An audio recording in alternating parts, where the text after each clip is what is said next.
Welcome to Modern Anarchy, the podcast exploring sex, relationships, and liberation. I'm your host, Nicole.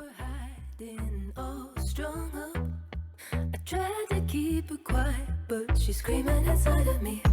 I tried to keep her hiding, oh, shut up. I tried to keep her quiet, but she's a wild, wild woman. On today's episode, we have Sarah Caroline. Join us for a conversation exploring the practice of relationship anarchy. Hello, dear listener, and welcome back to Modern Anarchy. I'm so delighted to have all of you pleasure activists tuning in each Wednesday for a new episode of this show. And if you're new here, hello. My name is Nicole. I'm a queer relationship anarchist and a sex and relationship psychotherapist who provides psychedelic integration therapy.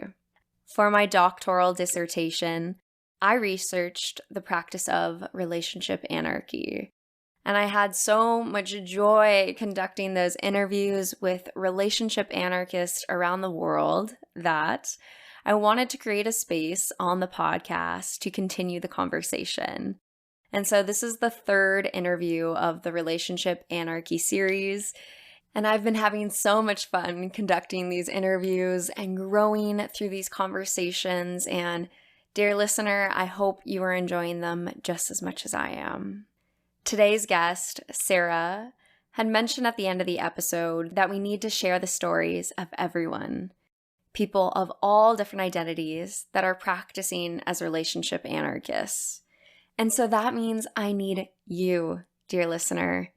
If you are a relationship anarchist, I want to talk to you and your community. I've had some people write in and say, oh, I'm not a therapist. I'm not sure. Am I able to come on the show and talk about this? And the answer is yes. I want to hear from you. I want to hear from the full community, and we're going to grow together in this. I really want to have these conversations throughout the rest of my career. So join me. I want to have conversations with all of you beautiful pleasure activists out there that are challenging the status quo. Let's grow and expand and continue to learn together what it means to dismantle the power structures that are in the way of accessing our pleasure and ability to share love. If you are interested in sharing your voice, there are two ways to do that. One, you could submit your written answer to the questions below, or two, you could apply to have a conversation with me, a deep dive one-on-one over Zoom where we would talk about relationship anarchy in more depth. All of these interviews are being used toward my eventual book on relationship anarchy. And select interviews are being released on the podcast, like this one today. Dear listener, whether you submit a written answer, whether you join me for a conversation, whether you send this podcast to a friend or are just tuning in, please know that I'm so thankful that you are here. This space is so meaningful to me, and I am just so touched and honored to hear that it is having such a big impact in all of your lives. And again, I'm really committed to this space. I will show up with you each week, and I promise to be humble and continue to grow and learn and challenge myself. And I hope that you really enjoy joining me for that long ride together.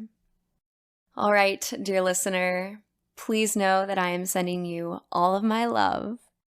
And with that, let's tune into today's episode. So then the first question I like to ask each guest is, how would you introduce yourself to the listeners? I love this question. And I noticed that my first come from is, let's see, I'm a cis white female with, how old am I? But I have inhabited this body for 60 years. And the most consistent identity that I really relate to is that I'm an artist. It's the way I see the world. I see the world in color. I see the world in patterns, in interactions, in connections. I express that a lot with materials. I express that in making things for people that I love. And I express that professionally. I've been a graphic designer for 4 decades now.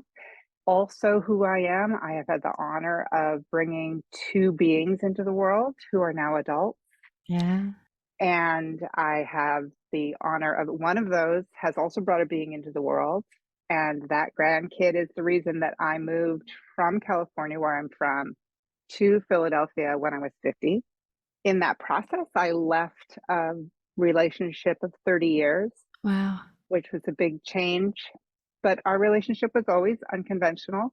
We got married after we had 2 kids, a house, and a Volvo. Mm. Um, and we were open for the first decade, but it really was too hard. I always said, well, we became monogamous by default. But I realize now it was because we didn't have language and we didn't have communication skills. But it's something I've always related to. I finally heard the term relationship anarchy in 2018, and I felt like that was describing the way I have Yeah. always been. Mm. And not just in romantic relationships, but in all my relationships. Like, who are these people I'm relating to? Who is this person, the checkout person that I'm relating to? Who is this kid that I'm raising who came from my biological material, but they are a being? How do I relate to that being? To really appreciate the description of relationship anarchy. My current relationship landscape is very diverse. Priority relationships include with my 10-year-old grandkid. That is a priority in my life. These two adult people who happen to have been my children. One of them is my closest confidant. I'm very close with my blood family, and I have a whole network of friends who I relate to as family. I have a married nesting partner, and we live in Buffalo. And I have a platonic partner who lives near Toronto, so close to Buffalo. I have a sweetie in Philadelphia, which is where my granddaughter is. So I'm like back and forth between Philadelphia and Buffalo. I have a nesting partner who died in 2019. Mm. We lived together in Philadelphia. And I now have a household in the house that he and I lived in, the house that he died in. So I maintain households in both cities. And there are just so many human beings in the world that I enjoy relating to. That's the relationship landscape. Yeah. Well, thank you for sharing for me and opening up and giving more of those personal details to kind of paint the landscape for some of these deeper questions we're going to dive into and kind of get into the fun. I'm excited for your artsy brain and creativity that's going to, be shared with me and all of the guests here in terms of how you understand relationship anarchy and even just what you were already saying about that connection to the philosophy and feeling it, embodied in yourself and your soul for years before the word. That's a lot of what I heard in my research and these conversations. So I think you're hitting on something there for people of that felt sense. So I'm excited to talk to you. Thank you. Yeah. So the first question is, what is relationship anarchy? So, relationship anarchy is really paying attention to what is available between two human beings. It is that presence with, oh, who are you? Who am I? Where do we connect? Where do we not connect? What's available? What's interesting?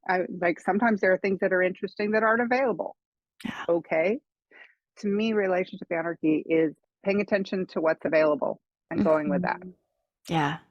Yes, that requires a lot of deconstruction. I'm just thinking about my own lived experience with that, right? Of getting off of the scripts, getting off of the Oh, yeah. escalator, trusting in love that isn't just inherently based in sex, right? Like, I mean, there's just so much there to Yes. deconstruct. Oh, yes. Constant deconstruction. I have a big Yeah. sign that I'm making. I haven't made it yet, but it says deconstruction zone. Like Yeah. that's in my house. Exactly, exactly. Which is the next question, right? Of how do you practice this? What does that look like for you? Well, okay, again, it is relating to individuals as they are. And I do that in all aspects of relationship. For example, with the beings who came out of my body that I raised as children who are now adults, I have relationships with each of them as the adults that they are now.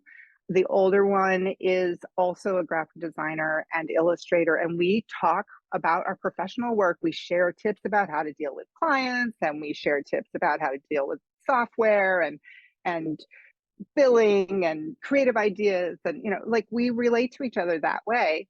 Every once in a while, they call me mom. Mom, I'm in the ER. Yeah. But it's a cue, Yeah. part of relationship we're enacting right now.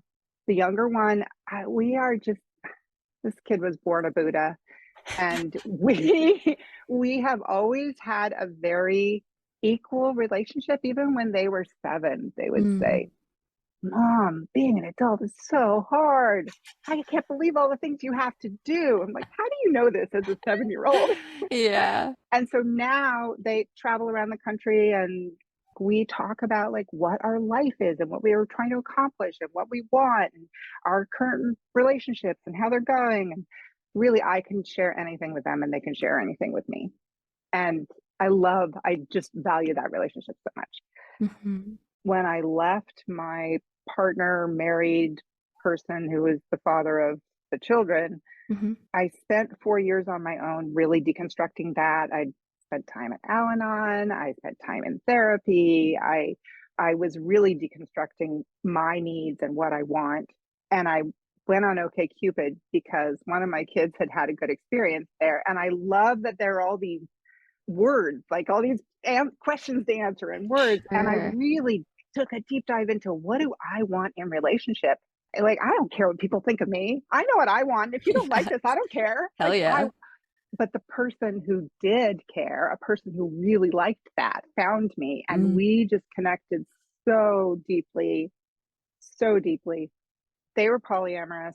And I said, oh, been there, done that. Don't wear the t-shirt anymore.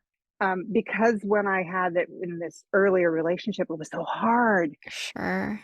But this new relationship, he was so articulate and good at deconstructing and good at the language. And he's the one who introduced me to relationship anarchy and like the Wow. concept of demisexual, and like always reading and bringing in new ideas and articles. And Right.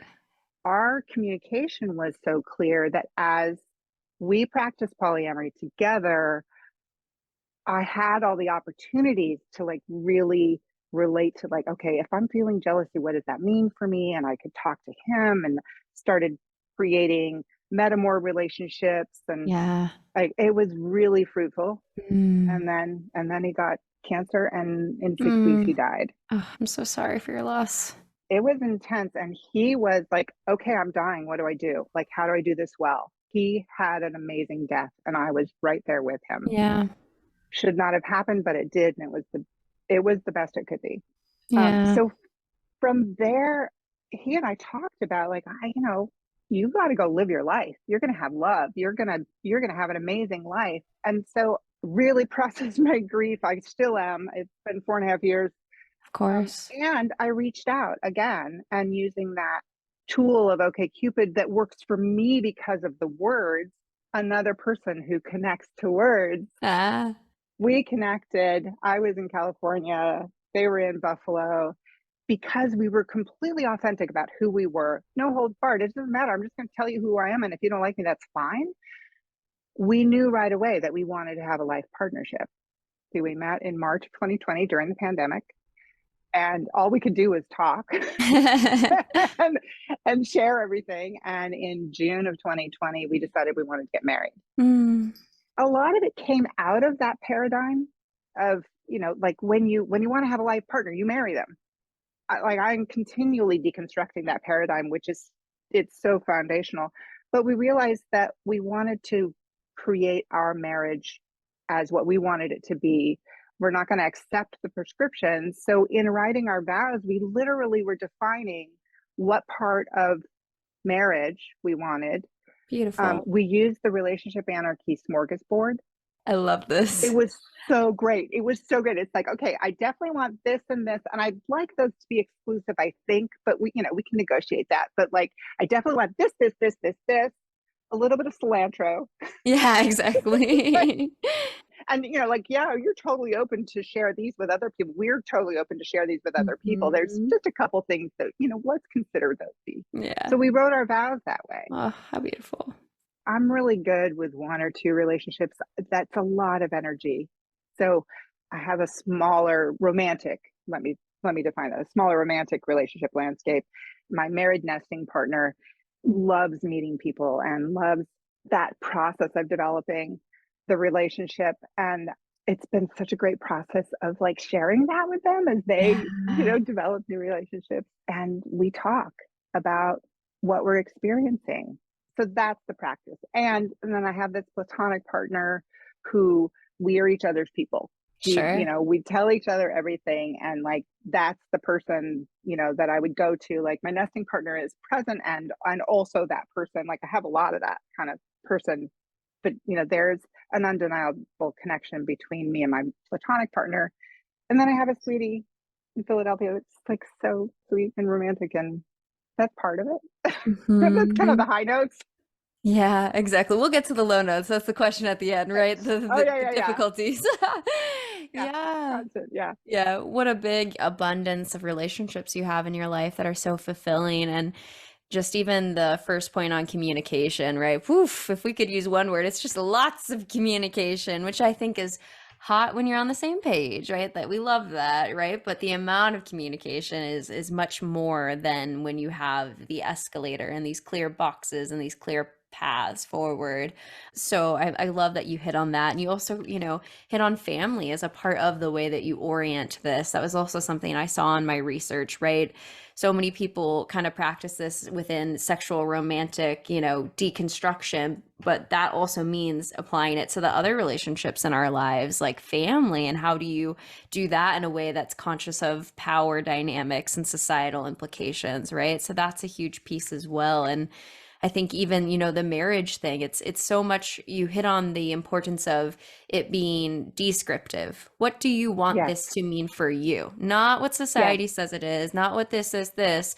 And you can do those things that society deems normal with what it means to you, right? Like, oh, yes, oh, yes. Being a conscientious objector doesn't mean you throw it all out. right. It means you choose the parts that are meaningful to you Mhm. and let go of the parts that aren't. Letting go. That's one of the tricks. Yeah, actively deconstructing every day. Yes, every Yes, day, every day. exactly, exactly. That's a lot of people say, it's so much work.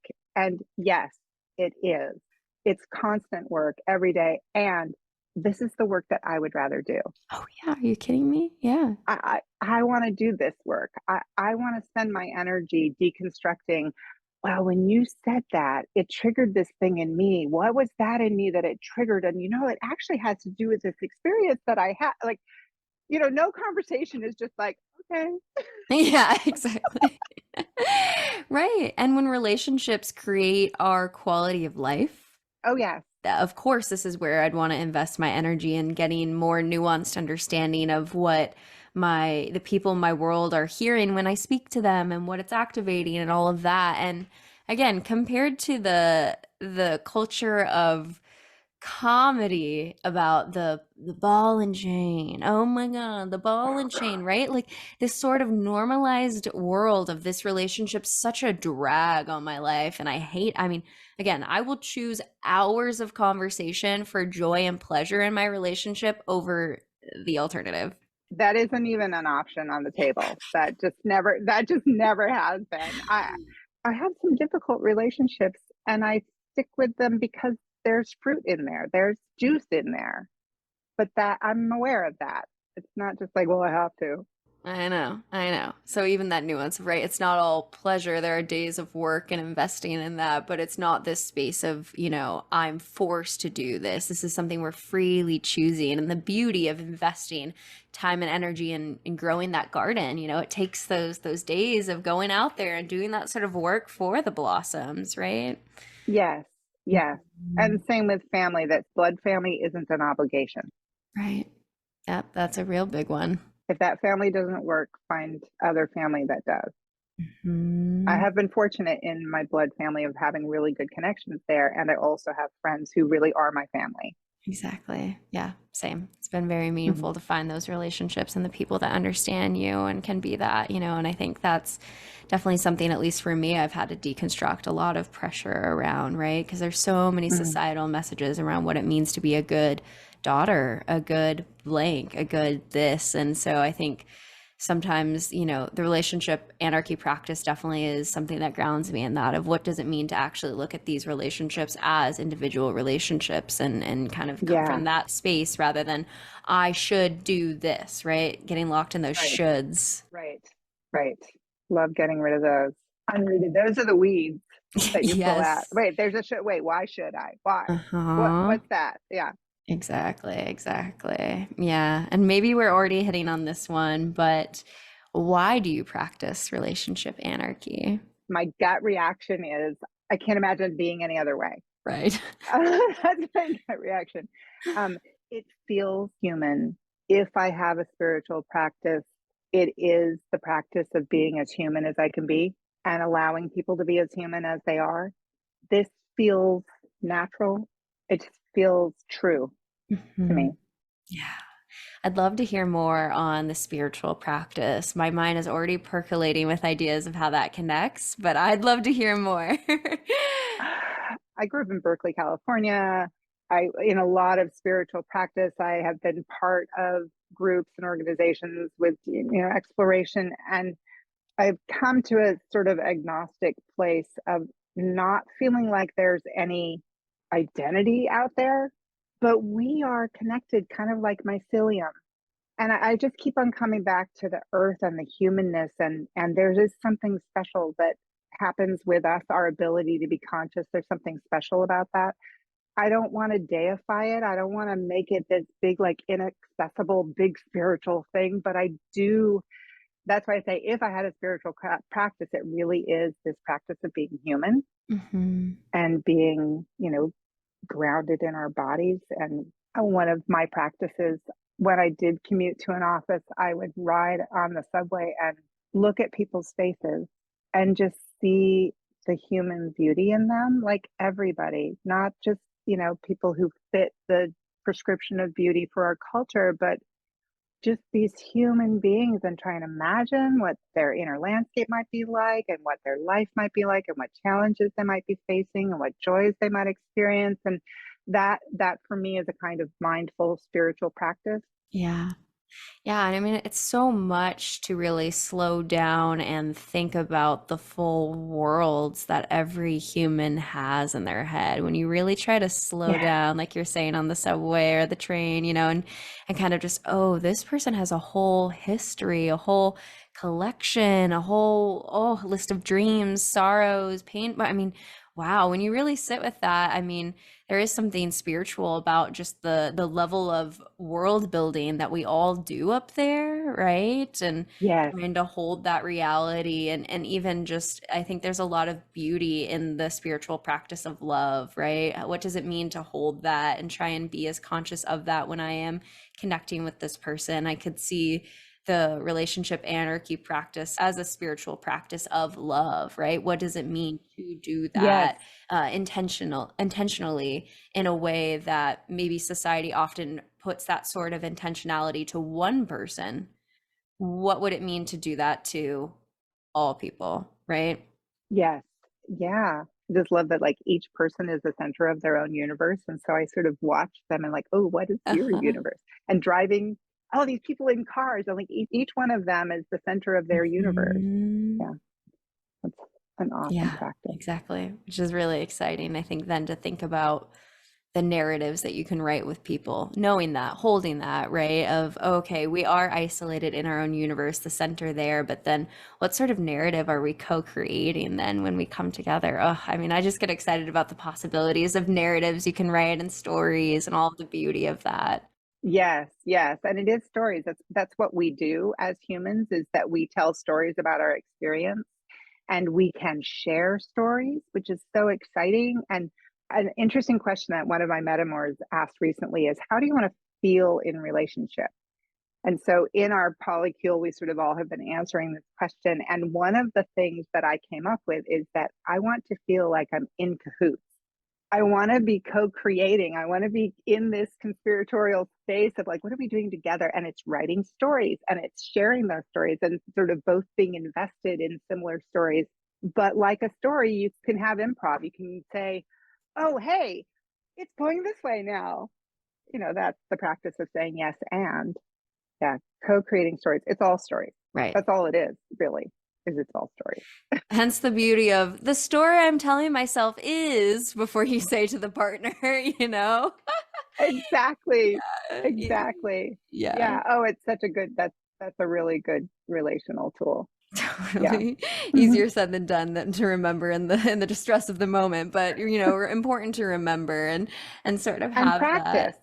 Exactly. You get better at it by doing it. Yeah. I think that's really why I like the idea of practicing relationship anarchy, right? It is something we're always Yes. moving towards. It's something we're always getting better at versus this, I identify and this is where I'm at right now. It is a continual practice, right? There is no end to deconstructing the systems and the ways that they're internalized. I'm shoveling. This is what I've been thinking about for that of like, God, I just got to Unearthing keep digging, you know? constantly. Yes. Yes, absolutely. Yeah. And again, we've been hitting on this in so many different ways, but how does relationship anarchy impact your practice of intimacy? I'm not sure that I can separate it because it is all about being authentic. It's all about being present. There is so much to deconstruct about sexual intimacy in the roles that we learn and get imposed on us. Here I am 60 and uncovering new ways that I relate sex and love Sure. that I, sort of thought I was over, but they're still there deep underneath. And Yeah.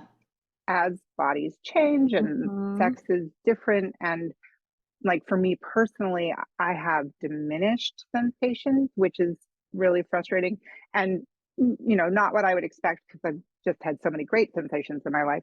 But as I have diminished sensation and changing interests in sexual intimacy, I had a moment of like crisis of like, am I going to be loved? Mm, Which was a whole really interesting deconstruction, but coming to it with a practice of relationship anarchy, there was a place to start a conversation about, so this is where I am, and this is what's available.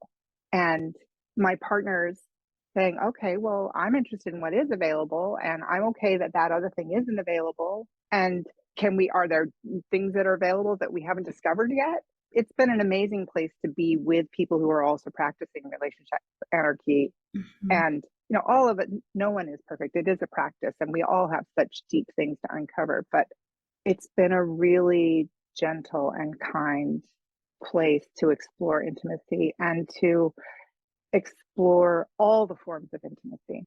I just had a recognition about why I love being domestic. One of my partners experiences domesticity as sort of like mundane and unexciting. And we noticed that there was a difference in how we felt about that. And I have just discovered how, for me, being domestic is being ultimately vulnerable, which is when I feel safe to be that vulnerable, that is incredibly intimate to me and like incredibly exciting, sexy in a way. Yeah. Um, it's the stories that you tell about, like, to me, that home where you can be vulnerable is super sexy. Hmm. And I couldn't get there without just that freedom to explore what exists rather than have it be in a box. Like if I notice something's in a box, I'm like, oh, well, that doesn't belong there. Let's take that apart. Right. Exactly. Exactly. Yeah. And I mean, there's so much to deconstruct around sexuality and that there, right? Just as you were speaking, I was thinking about a recent conversation I had with a partner about like trusting, as the eroticism shifts in our dynamic, trusting that I'm still lovable to them, right? What? Yes. What? Yes. What? Hard one to accept just because of how powerful the stories are that we grew up in, the paradigms that we grew up in, that sex and love are so intrinsically linked. And whether or not my partner has an orgasm reflects on my value as a partner and whether or not I'm lovable. And like that shit has to be deconstructed, but it's hard to stay present through that. so worthwhile when you Mhm. can. Yeah, but like you said, it's the years of classical conditioning, right? Right. And all the narratives I see, all the things, all the blah, blah, blah. So, of course, I think it's just important, like other sort of structures, internalized homophobia, internalized other things. It makes sense that we're going to have that first reaction, and our ability to have a nuanced reaction to know that that first reaction is not necessarily a reflection of us as much as it is a reflection of the internalized assumptions of the system.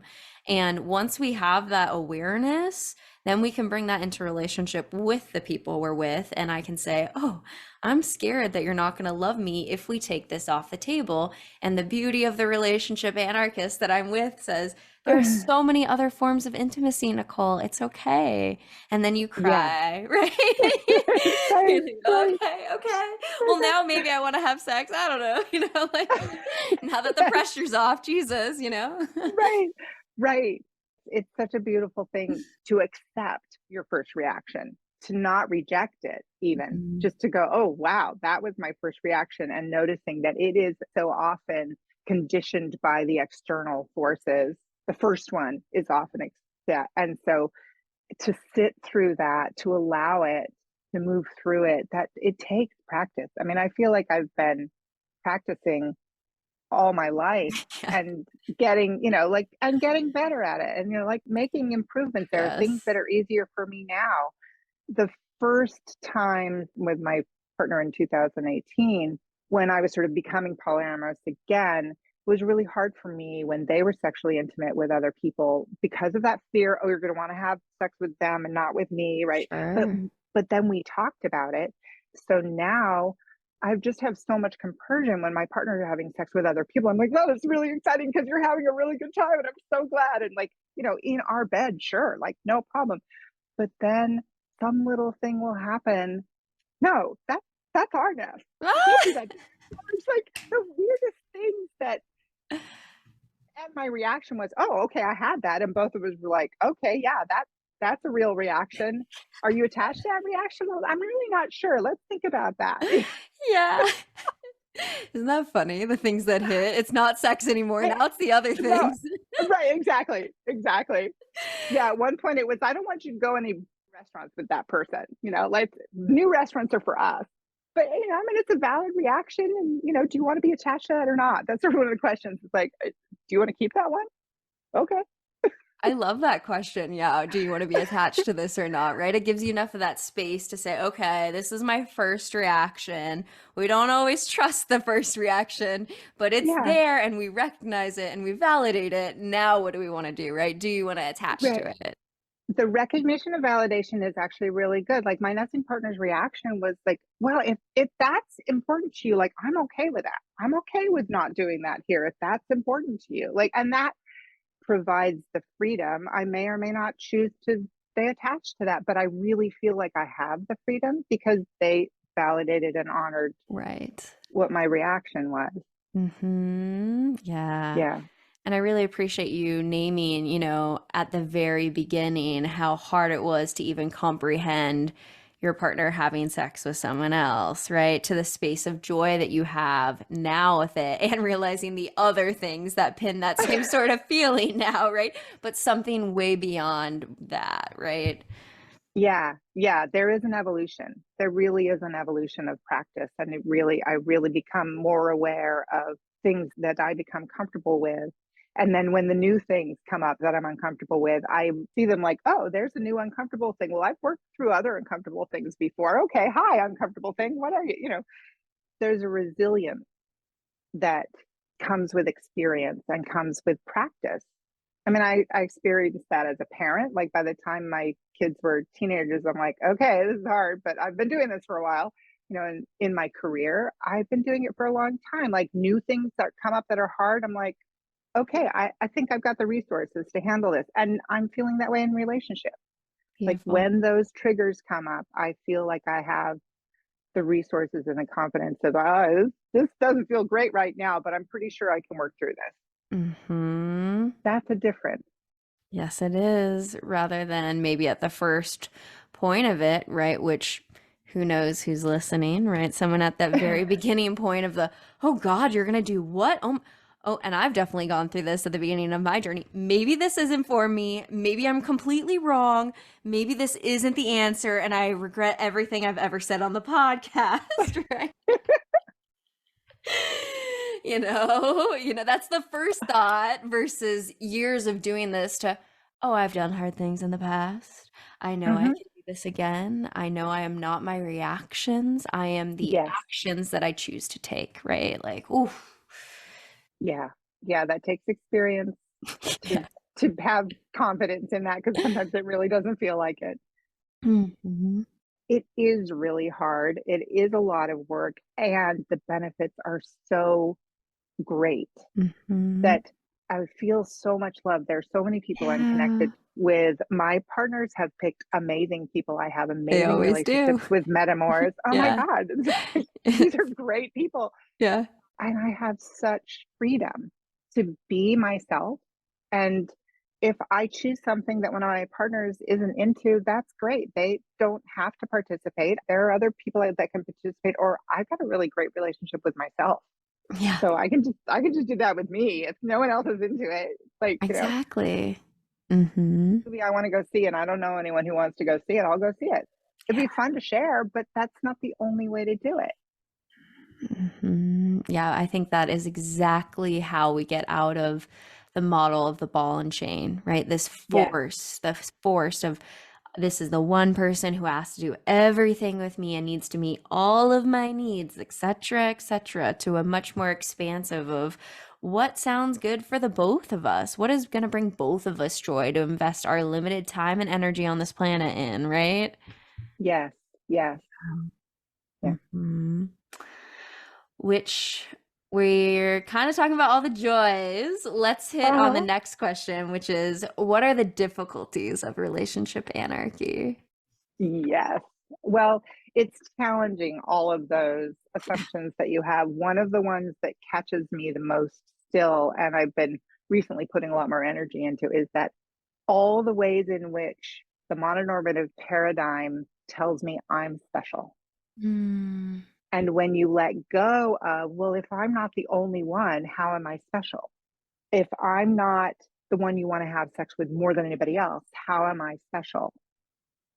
I actually feel in a new place about this than I did like even a year ago. cool. Kind of being solo poly in a way, like I am special to me. Really like developing the ways that I'm special to me and recognizing the ways that I am unlike anyone else. Right. And I'm mango. And like other people are, the most glorious ravioli. And both of those things are extraordinary and wonderful. And you don't always want just one or the other. And, sometimes you're in the mood for one, sometimes you're in the mood for the other. Mm-hmm. And it doesn't diminish anything. So I'm really like practicing how I can be special. I've had great conversations with metamors about how we each want to be special and Yeah. how do we like support being special. That comes up a lot. And I basically have been writing new stories about how I'm special. Another thing that really comes up is triggering each other's triggers. The landmine. The landmines, yeah, especially with my nesting partner. There are things that trigger them. And once they're triggered, then I'm triggered. And then we're both in this space. It comes up fairly regularly in certain ways. And it's been so good to get to the point where now they'll get triggered. And as I'm getting triggered, I'm saying, you know what, I'm getting triggered by you just getting triggered. Like, yeah. Oh, I'm having that reaction again. Oh, yeah. And just something that you have to pay attention to, those reactions that come from fear, Mm-hmm. naming some of the things that I always afraid, like I have this fundamental codependent fear that if I didn't do it right, like if you're uncomfortable, then I did it wrong. And then you're not going to love me anymore, or I'm not going to be safe. And they're really deep programs. So, yeah, the landmines of triggers are really up in relationship anarchy relationships because you're just, you're being yourself and seeing it when it happens. You're not sweeping it under the carpet. Right, right. Yeah. Yeah, exactly. Which again, I choose this paradigm over the ball and chain any day. I will choose Any this day. any day.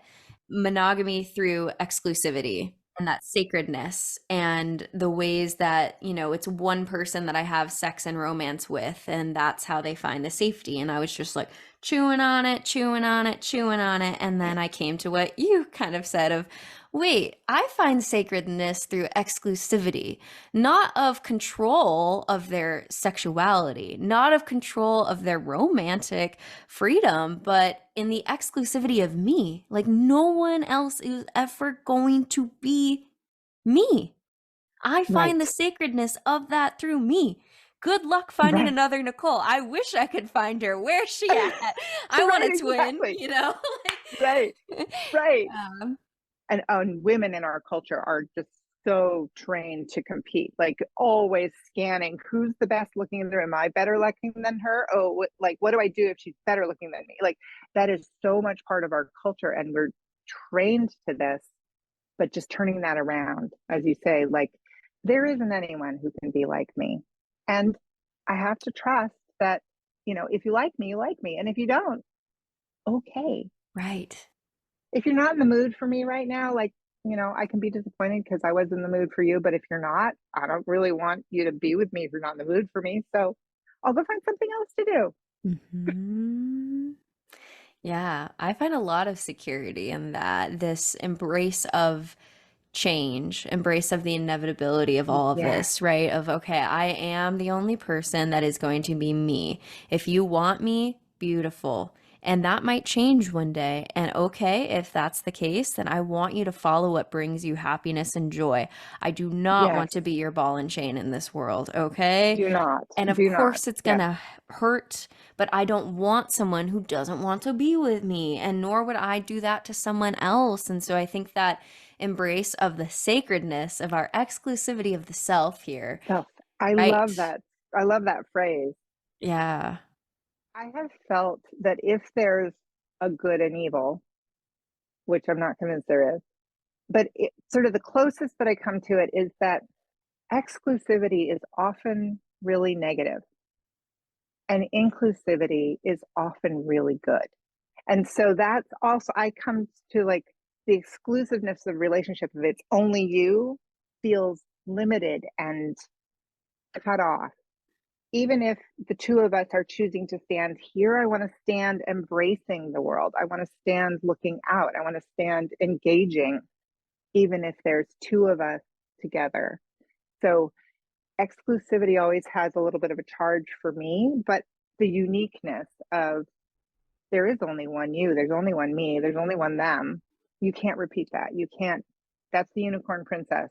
where sacredness through uniqueness is what we like. Mm-hmm. Mm-hmm. Yeah, because it's so true. And language is important, right? Yes. Um, because yeah, exclusivity does, it seems to come back to almost like this idea of power, kind of. It seems Yeah. like, I don't know, I Yeah. gotta look into the word history stuff, but Yeah. it Who brings up, wrote the rules? yeah, Yeah. yeah, it brings up ideas of power and control. And when I think of exclusivity, versus, yeah, uniqueness doesn't seem to have that same sort of power over model kind of energy to it when I think about it. And those are really important. Something that you said in a podcast that I listened to recently about de-escalating a relationship automatically implies that you're going from up here to To down down, here. right? When it's no longer romantic, it's no longer as important, and that is such an important paradigm shift, something to deconstruct, that it isn't de-escalation, it's transformation. Right. Reconfiguring. We're going to reconfigure, we're going to shift. Yeah. This is how our relationship has been, and we're feeling in the mood for something else, so let's shift it. And our culture is so adverse to change, but change is reality. It's never the same river twice. You're never the same person 7 years later. All your cells are different. Change is reality. And I don't know why human beings and cultures are so resistant to it, because like, why are you resistant to the fact that we breathe air, that we grow, that, yeah. So that I'm Yeah. really embracing change and the resilience to move with the change rather than the fear and the brittleness to resist change Mhm. is a really important part of being able to practice relationship anarchy, because it is embracing change. What's available now? Oh, and what's available now? Mhm. Something else is available. I mean, Yeah. if any of my partners said, you know what, I'm going to go do this other thing, if that's what works for them, my nesting partner decided that they were going to retire and travel. And they started the conversation with, well, if you weren't in the picture, I would do this. And I was like, excuse me? How about doing that while I am in the picture? You do what you want to do. They retired. They went traveling for 6 months. They decided that they wanted to come back and continue teaching. So they just had a year sabbatical, but an unpaid sabbatical. But that was the point, is that's what they wanted. That's what served them. And it's been an amazing experience for them. I want that for them. Right. Mm-hmm. I want to do Right. what works for me. I spend Right. time with my granddaughter. I leave home and go to another city. I maintain a household in another city so that I can spend time with my granddaughter, because that's what I want. And my partners are really supportive of it because they know it's what I want, and they love me and they want me to have what I want. Yeah, exactly. And the beauty of that, then, I think, is the spiritual practice here with this, right? That I find this to be such a selfless practice, right? Of I want you in this lifetime, my dear partner and person in front of me, to explore all that the world has to offer to you. And I want to celebrate with you in that journey and hold your hand in that journey and cry with you in that journey and be there and not the ball and chain, right? Oh, I find that to be Right. such a beautiful spiritual practice of selflessness and non-attachment. Yes. Yes. And so full of love. Like, I feel more love. It's not dampening attachment. It's not releasing love. I feel more love. I'm so much excitement. Hmm. Which, next question, what are the joys of relationship anarchy for you? Oh, there are so many. I've already touched on many of them. It is being able to be authentic. It is not being restricted. It's being in agreement and negotiating. Everything's a negotiation, which I like, because then everything's available. It's like living improv. It's this rich emotional landscape of people and experience. It's so much love. It's Yeah. just, it's experiencing love.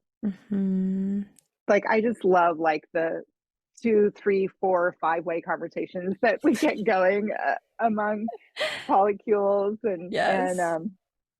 like, that's just to have intimacy with multiple people. And yesterday, my nesting partner and my platonic partner were talking about an idea that I had for a garment for one of them, and now they're going to work on making it together.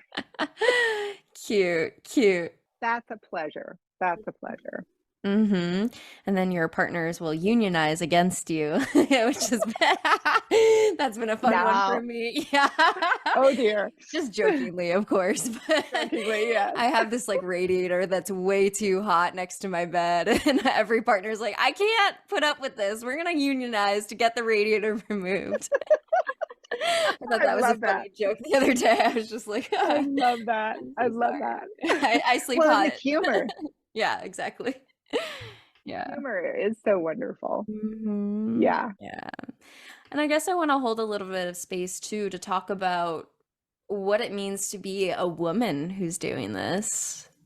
There's that, but also what we're really experiencing is what it's like to be in our 60s doing this. Yeah. Yeah. And so much of the cultural conversation is around how the young people are doing polyamory and relationship anarchy. And, we've all been this way for a long time, or, various times. I mean, no, everyone's a little bit different, but like, here we are in our 60s, with the exception of one partner who will be 60 in 2 months. All of Hmm. us are over 60. And I feel like being a woman doing this, for me, I worked through that a long time ago. That is a challenge for women. It's definitely, and actually it came up in sort of recognizing my relationship with sex and love, and how Sure. committed like how much attachment I had to, like, whether or not my partners have orgasms, and whether or not that means I'm lovable. Right. Like, and that is the script of a woman in this culture. So there is that.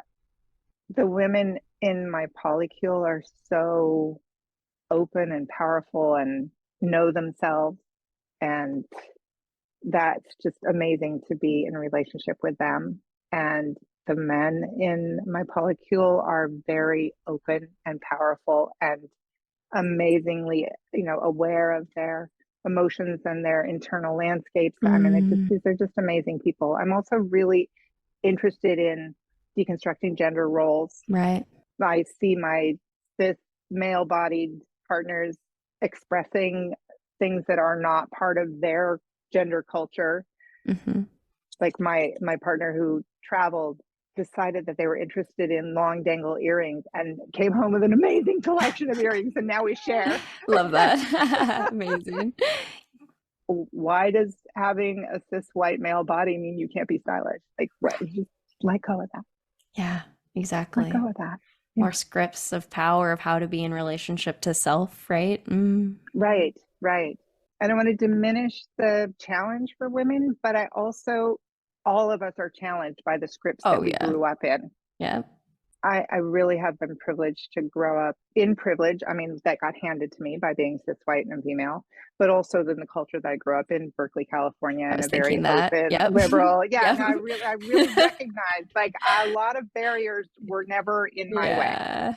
Yeah. And, relating effectively with the existing paradigms and the existing cultures. I didn't struggle in school. I recognize like so many obstacles that I didn't experience.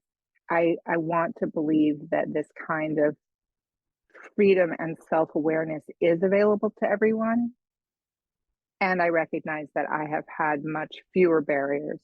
And, my heart is like, I want everyone to be able to experience their authentic selves and that freedom. And Yeah. I'm not sure if I know how to help share that other than to talk about it to the Right. people that I come in contact with. Right? The personal is the political. You do it in every single conversation when you share your joy with the world and your energy and your vivaciousness, right? That's important. You're doing it now, this conversation, all the people who are tuning in and growing and learning from you. And I feel that ache in your heart of I want everyone to experience this, and I don't know if it's possible, right? Because of the different things in the world. But I do believe in the power of pleasure, and I think people feel it. I think people feel it in you when you speak. I think people feel it in me, and I think that I know that intimidates a lot of people too at first. That's the fun part, right? But I think it also calls people into more curiosity of what is that thing that they've found. And it's good relationships, right? It's really Yeah. good relationships. Yeah. Yeah. I want to call people in. I really do want to call people in. And you're a testament, right? Like you said, 60, right? There's a Mm-hmm. lot of cultural narratives, a lot of scripts about what that looks like, and you're writing a new one. Oh, yeah. I'm writing the one for me, and other people get to write the ones for them. And I'm curious, like, what are you writing? I want to Yeah, know. exactly. Yeah. Which leads me to the last question of the research. What do you wish other people knew about relationship anarchy? I said it before. I really wish people knew that this is for all ages, that this is for everyone, that this isn't, I mean, every generation of young people has thought that they've, discovered something brand new and Right. invented something new. In the 60s, my grandmother was like, all these people who thought they were like going back to nature, that's where I grew up. And, but I also appreciate the cultural conversation that's opened up by more young people exploring this. But I really want people to be aware that this is for humans, not just young humans, but all humans. I know people who are polyamorous in their 70s and 80s, people like me who started being open before there was language available. But, I didn't have words and shared conversation like that. Is so powerful having shared stories. Let's share the stories of everybody. It's not just young people, it's everybody.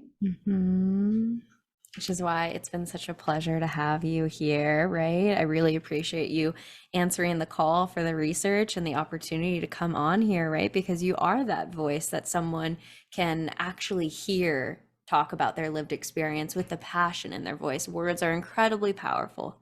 love words, but to be able to pair that with the sound of your life force, powerful.